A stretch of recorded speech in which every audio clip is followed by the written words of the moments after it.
Thank you for coming by. And non-Googlers, there are a few of us here. I'm Samir. I am a recent addition to Google and work on the corporate development, i.e. the acquisitions team. We'll be moving to India later this year. That's a little bit about me. Dr. Jhunjhunwala, just a brief introduction. There are these institutes called IITs in India, the Indian Institutes of Technology. Some of you may be from there. Some of you may have heard of it. He was department chair and has been teaching in that institute for over 25 years. He's also an entrepreneur, and that's sort of his hobby, where he's helped many a company, especially for rural India. He'll talk to you about some of those stories. He's on the board of multiple companies, I think 15 over time, very involved with cellular and telecom policy. One of the awards that has been awarded to Dr. Jhunjhunwala by the president is the Padma Shri. It's a very coveted award in India. I thank him for taking time out of his busy schedule to give us a little bit of knowledge that he has about India and the opportunity it offers us in the near future. Dr. Jhunjhunwala.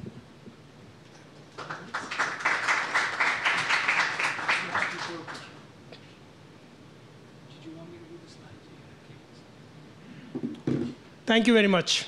I've titled my talk, Leveraging India as India Stands Up, through innovations in technologies, business models, and policies. I'll largely talk about India. What are the things that are happening in India? What can happen in India? What are the challenges? I think many of the things that I'm talked about is relevant very much to Google, because I think what Google represents to at least us, outsiders, is the direction that India seems to be moving. And therefore, there is a lot of commonness. And I just thought that I'll still talk about India in this particular place. Do interrupt me as often as you want to, so that we can go interactive as I go ahead and talk. First, let me talk about what is this changing India that I'm talking about. This in India, changing India, I'm talking about the changes in last 12 to 15 years. India is a very different country than what I returned to in 1981. Why I'm sort of saying is that I returned at IIT Madras as a faculty, applied for a simple telephone line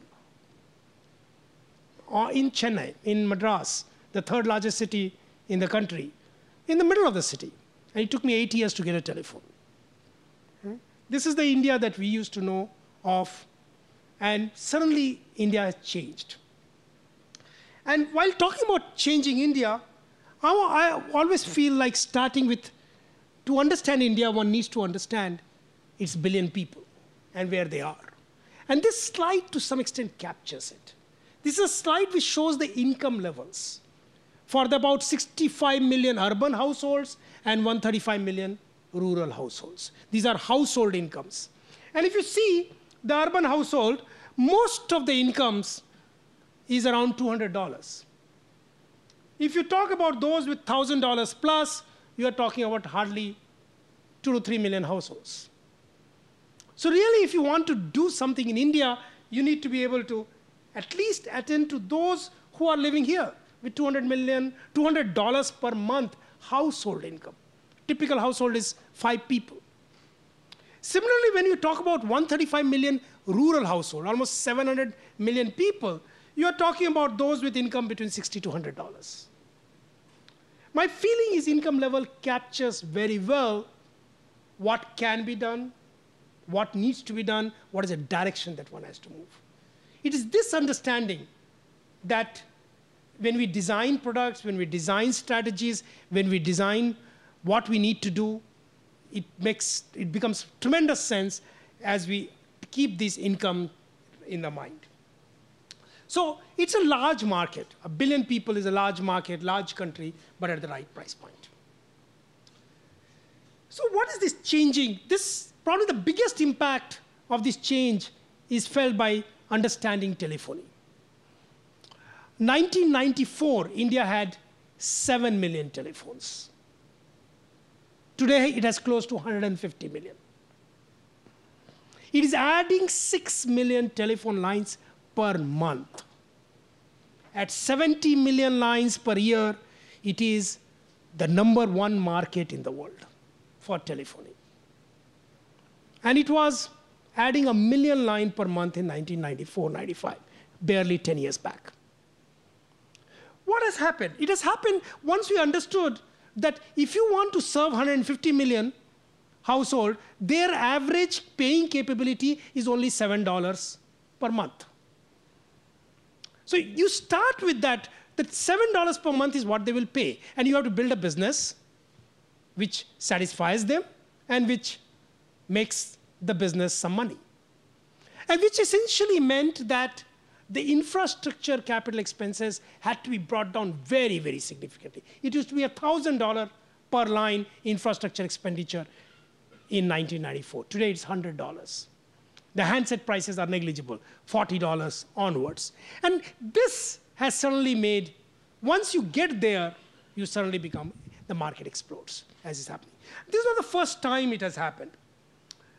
Many of you may know of that in India, in 1992, we had 10 million television.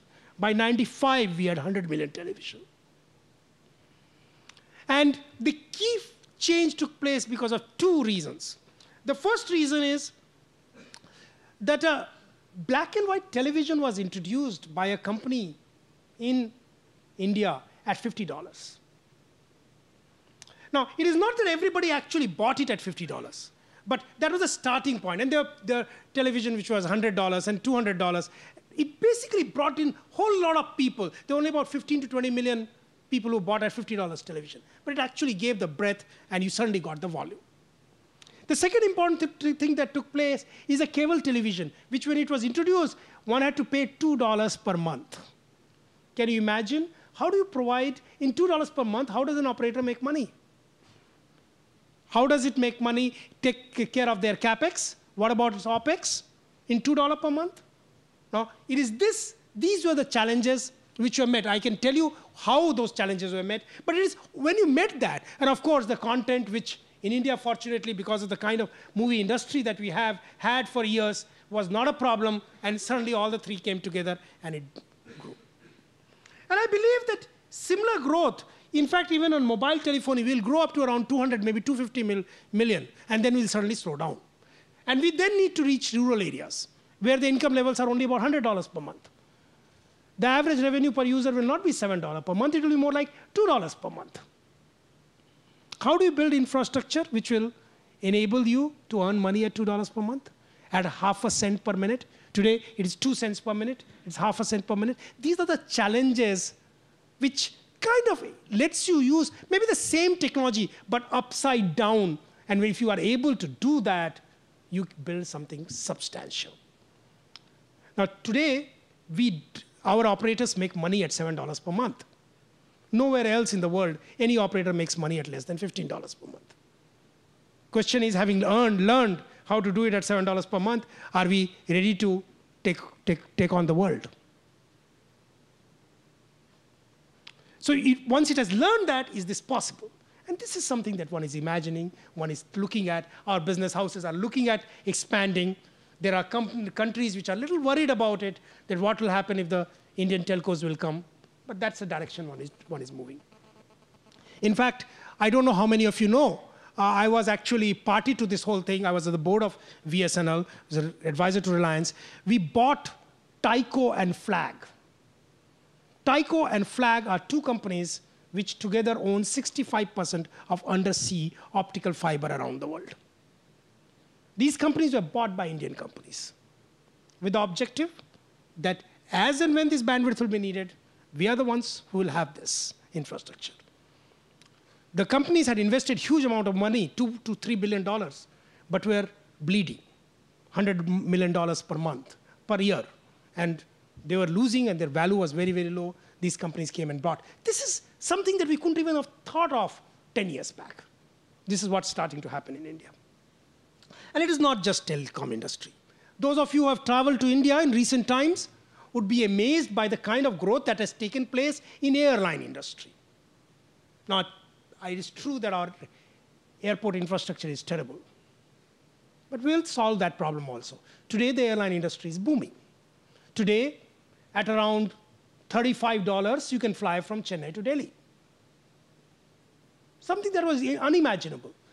Lower middle class people can certainly start to travel by air. It used to be $250 earlier.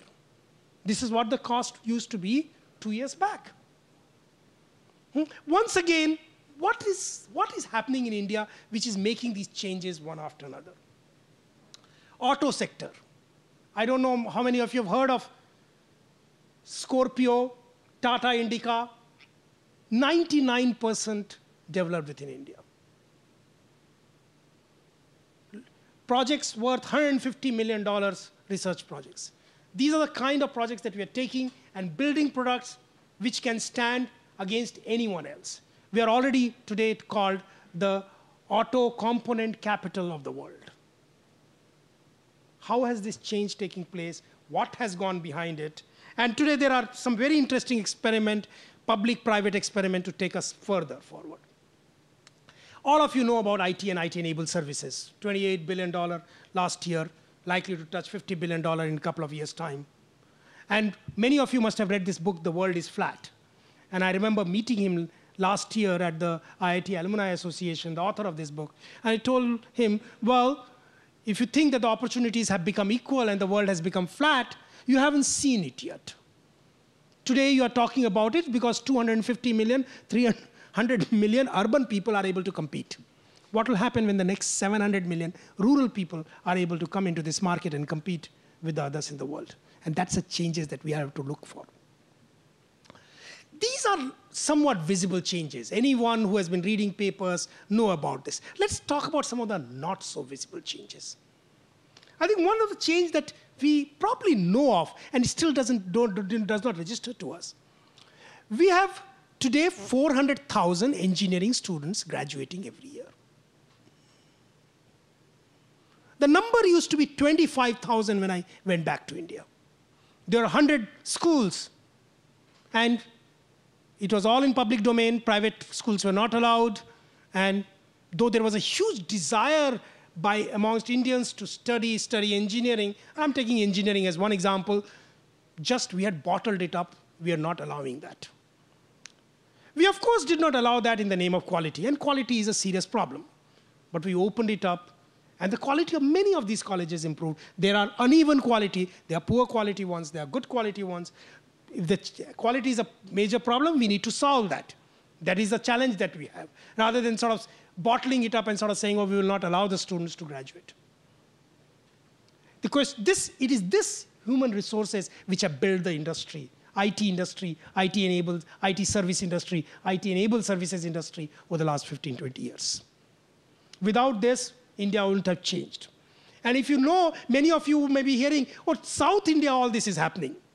North India, it is not happening. Because South India is the one which started all these things, opening up the engineering colleges. I remember 1984, when in Tamil Nadu was the first state which opened this up. Most of us opposed it, and we were wrong. We opposed it saying that quality will suffer. Well, yes, there was a problem of quality, but gradually the quality can be improved. You can't bottle it up. Another very common theme amongst politicians, amongst Indians, that our politics is obstacle to growth.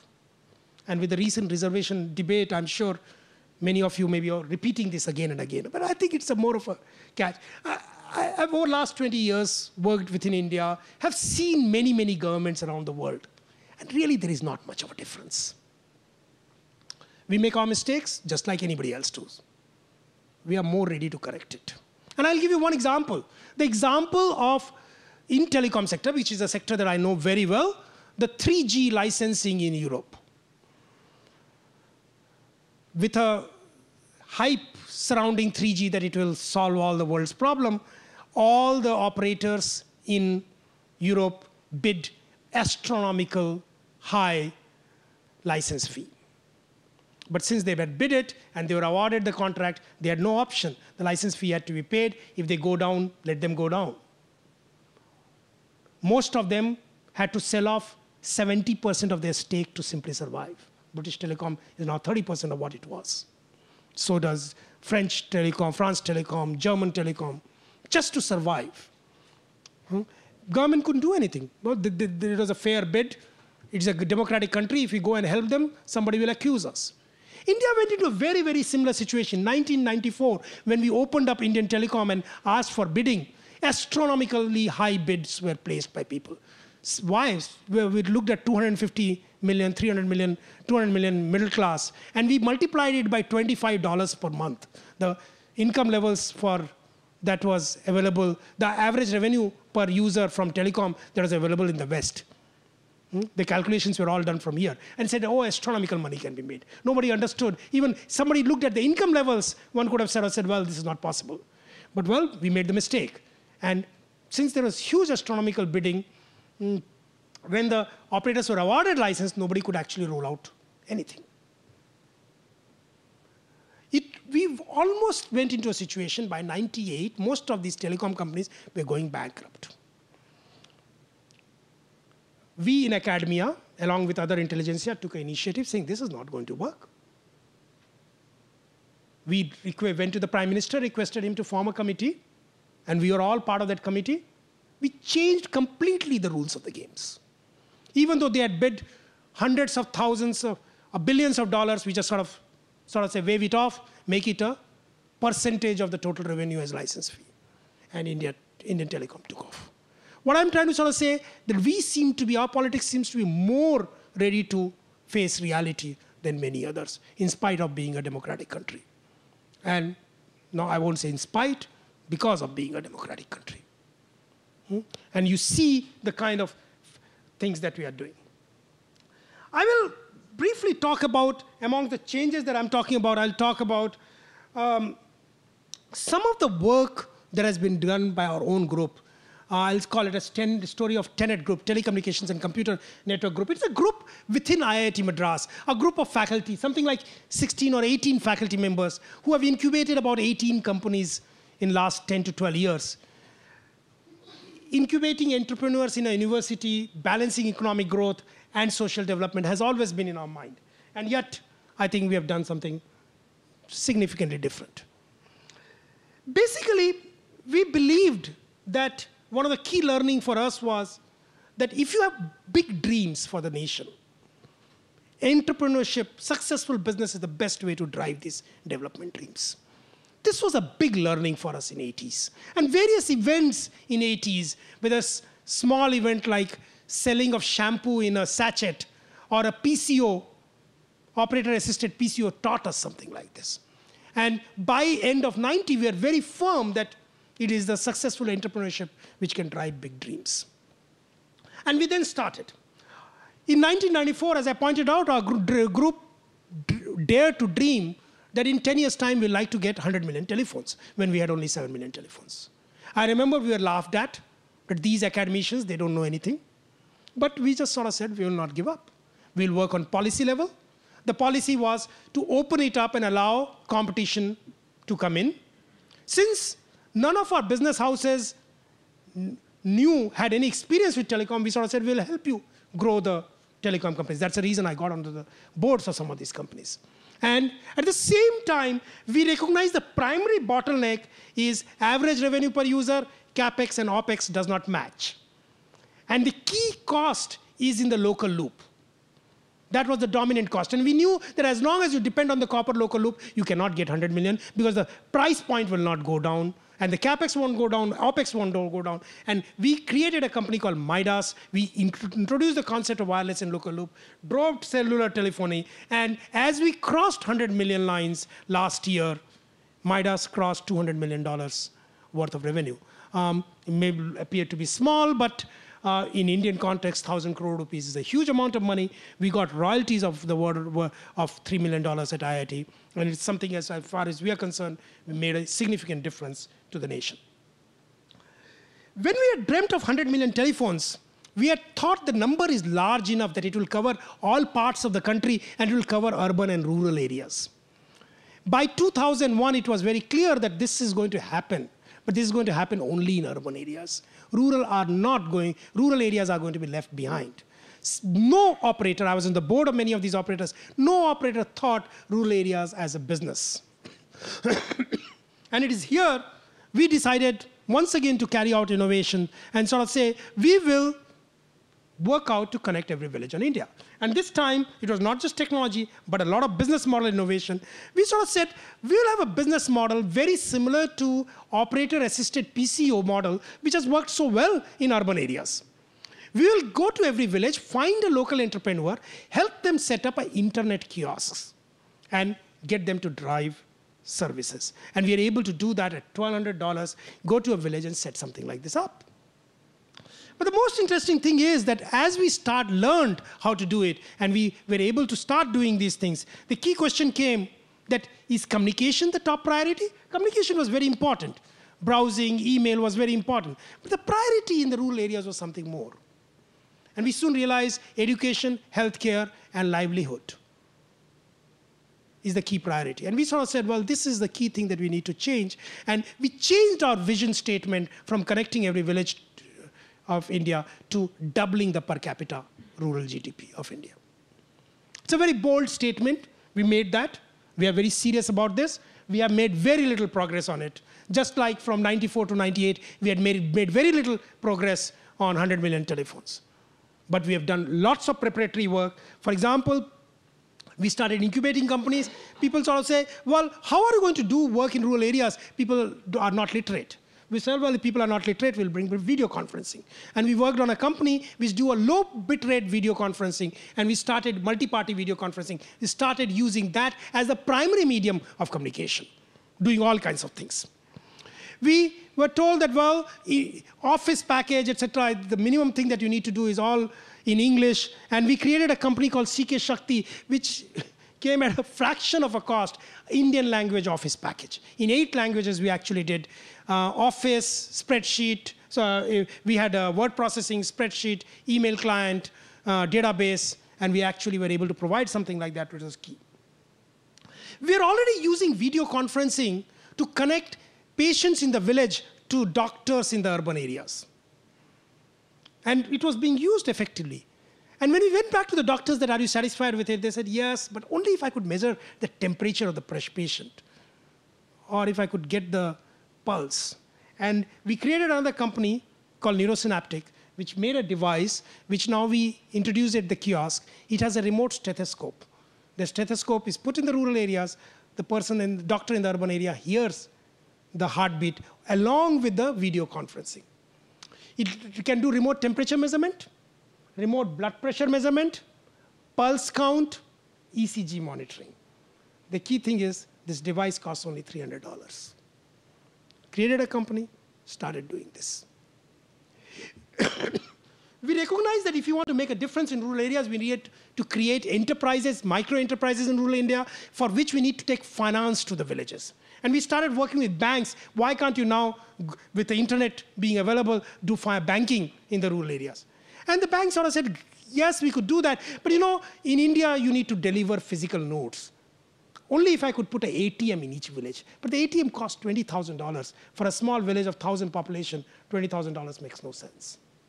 We took up the challenge and created a company called Vortex, which came up with an ATM. And we are today selling this ATM at between $1,200 and $1,600. It has a fingerprint authentication. It works with soil nodes. Now, one will say, why soil nodes?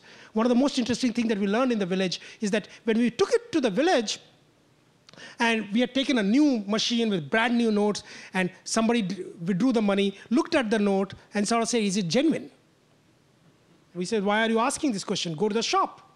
He went to the shop, and the shopkeepers refused to take that, saying that doesn't look like genuine. And we sort of said, well, if it's a soiled note, it has passed through so many hands. If it has passed through so many hands, it gives us confidence. And suddenly we went back to the drawing board, that the key to development is not just for the new notes, but for the soil notes. And most ATM machines don't work, that whole technology doesn't work. And we had to work on it. It took us 6 months, but we did that. To try to make agriculture, and this is just the beginning, we have created another group which has developed a complete weather monitoring station. At each kiosk now, we put something like this, measures the temperature, the pressure, the wind speed, wind speed, the rainfall, humidity. Completely it measures, and on internet, it's now stored in a central place, costing only $250. Again, a lot of innovation. The interesting thing is that something like this enables us to do many, many things. One, micro weather prediction. Number two, we have introduced very interesting concept called rainfall insurance. In a village, in agriculture, the only uncontrolled variable, every other variable is a controlled variable. The only uncontrolled variable is rainfall. And we sort of said, well, that is on which we need insurance. So if the amount of rainfall in a village is less than a certain amount, you have a certain payout. If it's above a certain amount, you don't have a payout. And it's an alternative to crop insurance. And we're finding that much less cheating goes on, and it really works much, much better. Well, this is what we are doing in rural areas. 100 million phones were already happening in urban areas. And the question then, in rural areas, of course, we had to do many more things. Driving education was one of the key things. Micro franchise, IT-enabled services, telemedicine. I can go on, but this is not the talk on which I'm primarily going to talk on rural areas. One of the most interesting things that we are trying to do is using the IT infrastructure in the rural area to outsource distributed production. Making of wine bags, making of embroidery. And unfortunately, I can't show you this slide. My laptop doesn't work with this. But it's a very, very interesting slide I wanted to show you, that we are now taking IT-enabled services to the rural areas. This particular slide would have shown you an animation of a work done in 4 villages, where it's an educational work which had flash. It required translation into local language. It required voice recording. And it required synchronization and putting up the product. This has been done in 4 different villages and delivered to a client in urban areas by something like this. If India has become so confident by actually delivering services from urban India to the West. If we can take this to the rural areas, and if in rural areas with computer and connectivity available, with young people, very determined, hardworking people, if they can start delivering services, will change the rural India. And this is what we are trying to do. Coming back to the urban areas, once 100 million telephones were done, we sort of said, well, we like to see broadband happen, because broadband is highly enabling. Education, commerce, entertainment. And we have hardly 2 million broadband connections today, 2.2, 2.3. So we sort of said we'd like to see 50 million broadband connections next 5 years' time. And we are doing everything. On the one hand, we are working, Madras got converted into a broadband connectivity player. And it is coming with all kinds of innovative technology, wireless, DSL, cable wireless, understanding the Indian kind of situation, understanding the Indian price point. This is a company which is actually driving connectivity. At the same time, something which may be of immense interest to you, that we have created a company called Noatium, which is driving a network PC, a multimedia thin client. Now this, if there is a broadband, the servers are located in the urban area, with the telcos, and this is there at the house. This has no storage. It's a device which can be turned on and turned off. And therefore no issue of maintenance, no issue of upgradation, no issue of backups, and very, very low cost. We are looking at $80 to $90 plus the cost of the monitor. How have we done that? We have done that by doing something very interesting. We have actually moved away from x86 device by Intel. We have actually used a processor that is used in cell phone, a digital signal processor, and developed the whole client using the DSP. What does the DSP enables us to do? It enables us to not only first of all, it enables us to do all the multimedia in the front end. Audio coding, video coding, audio decoding, video decoding.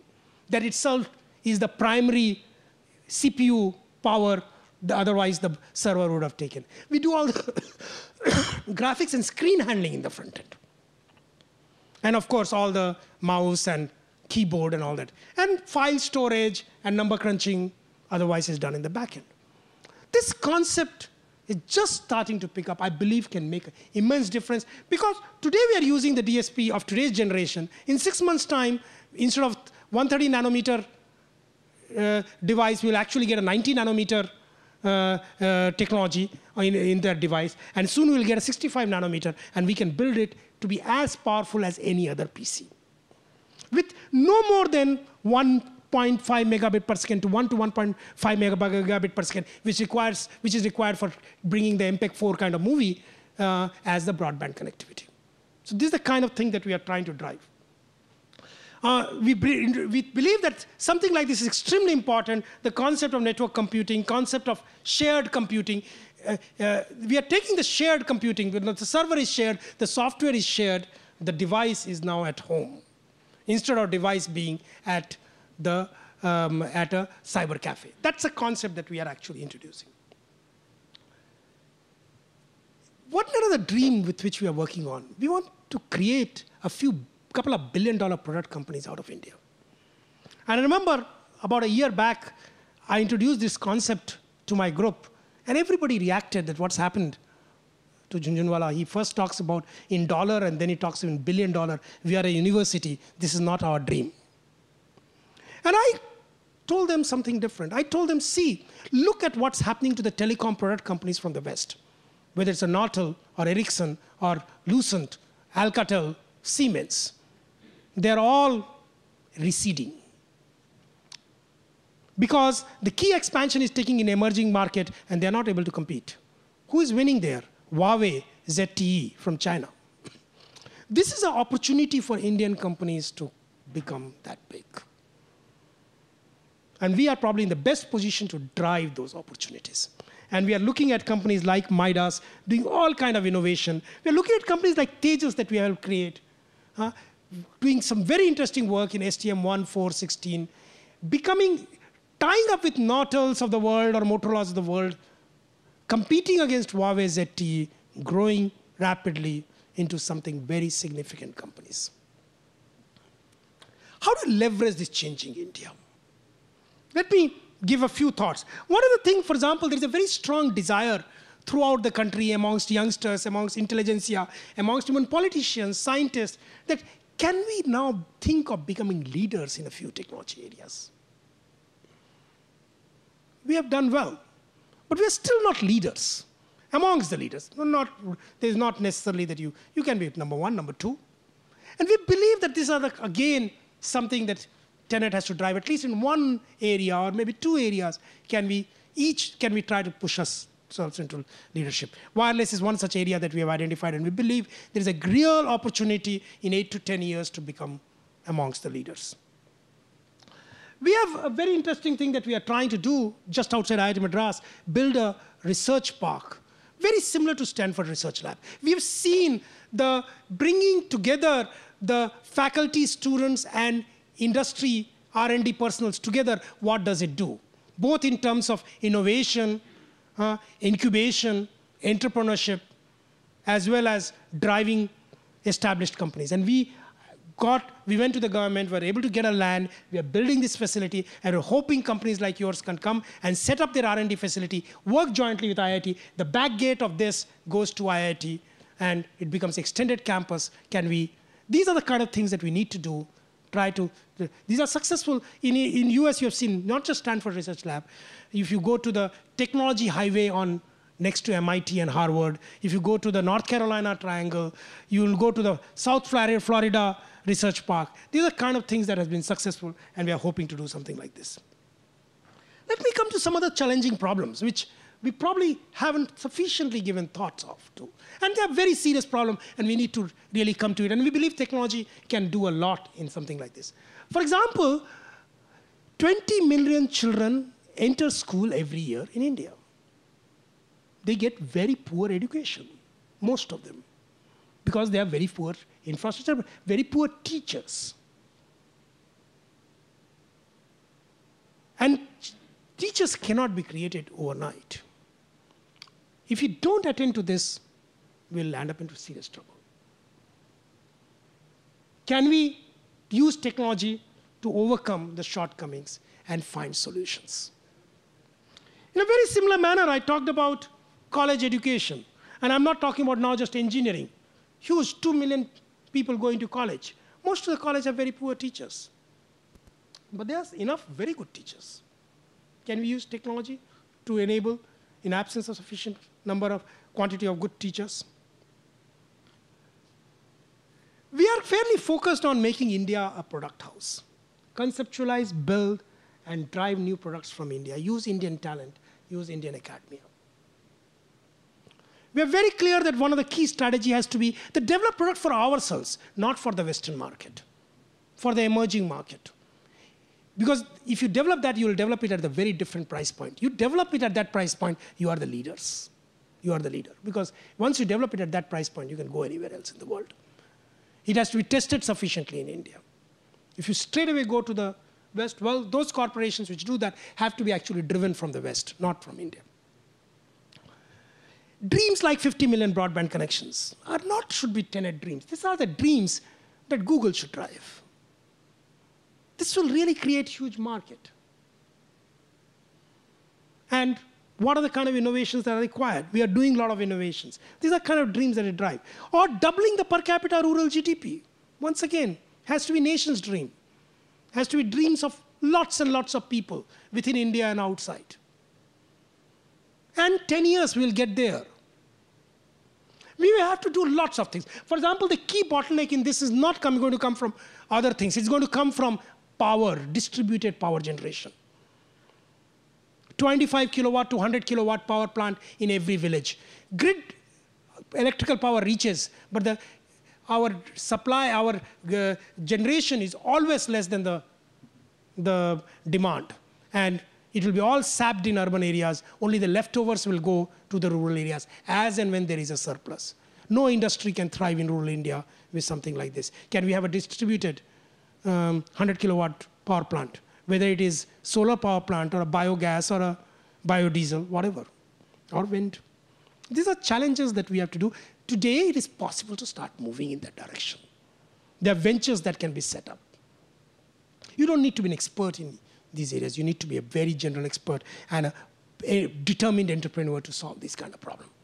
And these are something that can grow, because certainly you will do it in 600,000 villages.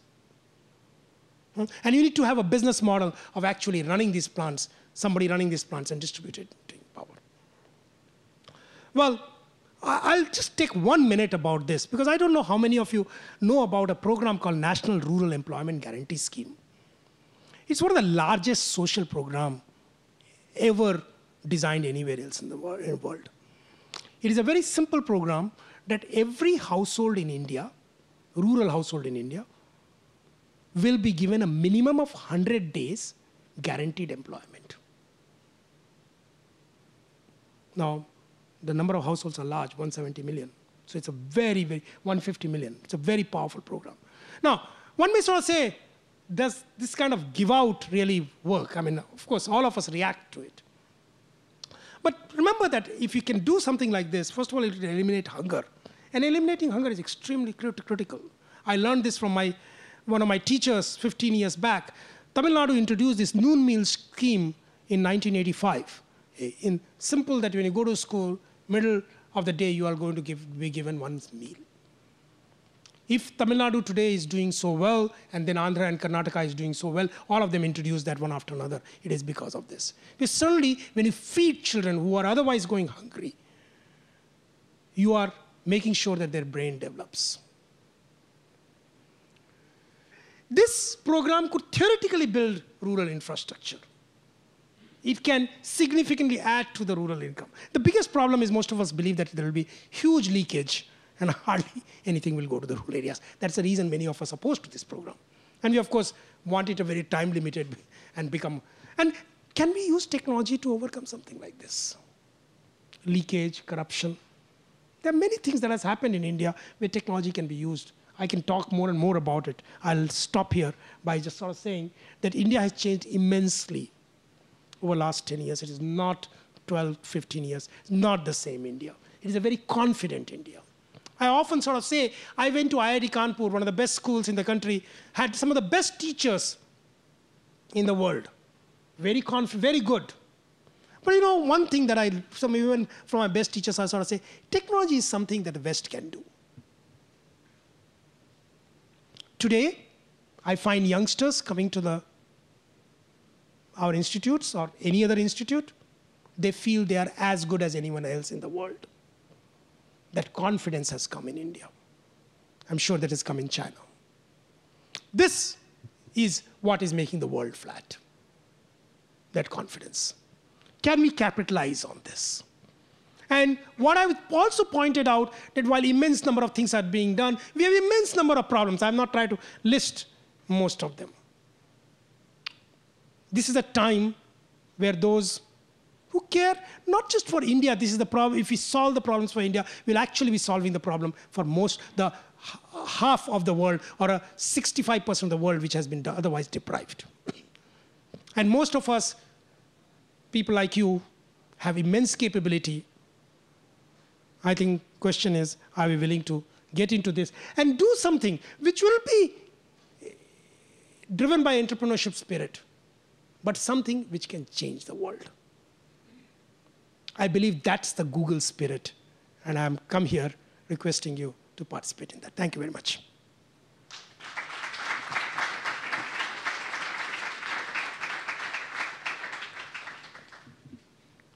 Any questions, comments, discussions? Thank you for coming, Dr. Jhunjhunwala. When I left India for the first time, this was in '92. It was still taking years and years to get a telephone line. And I lived in India last year, and I was extremely surprised to get a telephone line in one day. So I do know what you mean by it's a changed India. I've also been to one of your N-Log kiosks in rural Karnataka. And my question to you is that you seem to be doing the last mile through RF. And not very far from this kiosk, I saw those orange milestones that BSNL puts up where they lay fiber. So I was shocked to find out that 80 to 90% of the fiber is unused. So is there anything happening with BSNL and the dark fiber being lit up? All right. There is huge fiber in India going to every taluk headquarters. Does not go beyond that.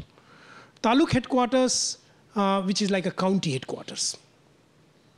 Every 15 to 20 kilometer radius, you'll find at the center of that a town where the fiber goes. The fiber used to only belong to BSNL. Today, you'll find at least 2 operators bringing the fiber. BSNL or Tata, Reliance, Bharti. As soon as you have introduced competition, everybody has started changing. A year back, it was almost impossible. Connectivity at that particular point used to be so expensive that my whole income of the kiosk will go into something like that. And it used to be very poor connectivity. 6 months back, we switched over to another operator in all these places. Things changed. Today, not just that operator, but BSNL also provides almost as good a service. What I'm trying to point out that there has to be ways. You can go on knocking your head against a wall. It sometimes doesn't solve the problem. What's the price point? Price point has significantly dropped. All that I can say is about 1/5 the price point that we used to pay till about a year back. We today are able to get a 64 kilobit per second drop or 128 kilobit per second drop, approximately at 100,000 rupees. So we have built our own rural backbone. We are in 32 locations today. We have our access center, and we have built our own location thing. We can take 256, 512, whatever we want, 2 Mbps as the demand grows. And it is not really very, very expensive. And then we actually provide 150 to 200 kiosks in that area. That's the way we are doing it. Yeah, price points have dropped very significantly. I think today it is almost okay, but price points are going to further drop. I'm not worried about that anymore. We have learned that introducing competition is one of the best way to try to deal with incumbent, particularly government-owned functionaries. They will either become irrelevant or they will cooperate. What is the legal status of private power generation in India? Can I generate power and feed it to the grid? Good question. 2 years back, it was not allowed. Today, the bill has been passed in the parliament, and you are allowed to generate power and distribute it. There are still some licensing issues which are being sorted out. By the time we really solve this problem, we'll sort this out. Nothing in India happens very fast. You need to do things, understand, particularly when you deal with politics and you deal with bureaucracy. You need to be on it. You need to plan it, be on it. The right things are done. So thanks for the talk. This was most wonderful, and it was really exciting to see the changes you're talking about and the vision and ambition that you have for everything going on in India. On the last slide, you ended with a call to us as individuals and us at Google to participate in this vision that you're painting here and the changes that are going on. Did you have any ideas about specific ways that both individuals and companies can participate in what you've outlined? This is one of our failures, that we still have not been able to get individuals to participate well. Maybe our own limitation. Maybe we have to brainstorm. Maybe we have to think about it. Maybe some of you have to. Because some of us don't understand what you can actually do, how much time or energy or other things. Companies like Google, I think, I have a better understanding. They need to promote almost every single thing that I pointed out. Can this be a project that can be done between Google and IIT Madras, TeNeT Group, that will how to train 20 million children? I'm sure one can at least make an attempt at it. We may not succeed. Doesn't matter. Can we take how to make a significant difference to the college education? Dreams like doubling the per capita rural GDP. Can you create a group? It's more difficult for us. Can you create a group in, first Google officially, but can you create a group here who will work with us? There are 10, 15 serious people. Broadbanding India. It could be a group which can work with us, brainstorm, and then find whatever needs to be done. Individually, it becomes a little more difficult when individually you write. I mean, our bandwidth gets limited. We are already trying to do probably too many things. Many of the things we are messing it up. I don't want to paint rosy picture. I think we mess up lots of things. Only things that we have learned to learn.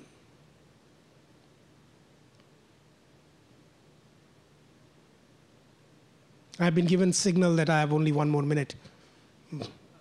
You mentioned that the telecom industry, actually the mobile telephone industry, had a lot of technical innovations and business model innovations to get to the price point that they did. Can you tell us a little bit about that? I think very, very interesting. One of the companies that I will talk about is Bharti. 2 years back, they decided that they will outsource all their IT work. All their IT work, including billing, customer care, complete IT systems, etc., to a company. And believe it or not, it was IBM. Outsource it to IBM, not by paying them anything, saying that you manage for my whole network, complete this. You put in your investment, you put in your money, you put your equipment, take a fraction of the total revenue.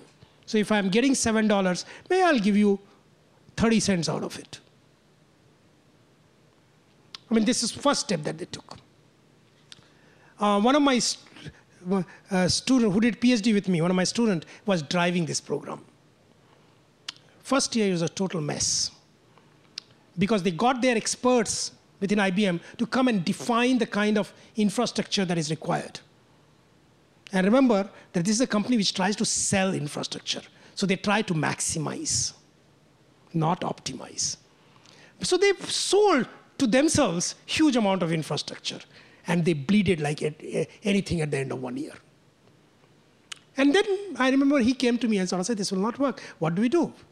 We sort of say, you throw all these consultants out. Look for totally different who know how to optimize. You need to reduce cost. And they worked out. And since it's a large company, it was able to work it out. The second year, they made money.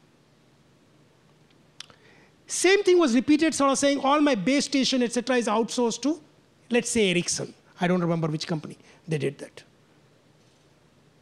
They put their thing, they'll get certain cents out of my ARPU. Very interesting innovation business model. And not giving it to smaller company, giving it to the top class multinational who has the wherewithal to find solution to problem like this. And finally, as you grow, so today, the whole business model of Bharti is that I will only own the license and own the customers. And the backbone, nothing else. Everything is going to be outsourced. Very interesting business model, bringing in efficiency. Of course, they also did a lot of work was done to try to optimize infrastructure. A lot of optimization of infrastructure, a lot of use of local stuff as much as possible. Those were parts of it. Beyond that, we need to do a one-to-one discussion to get into it. I just gave you one example. For example, one of the things that they decided not to use a single Cisco switch. Till that time, they were using only Cisco switch. IBM recommended the 3Com switch. No, not even 3Com. I think that company from Taiwan that which does one of the cheapest switch. I don't remember the name. But they use their switches. I mean, simply when you want to optimize, you sort of say, okay, you'll throw it out after 2 years rather than upfront load it and then bleed.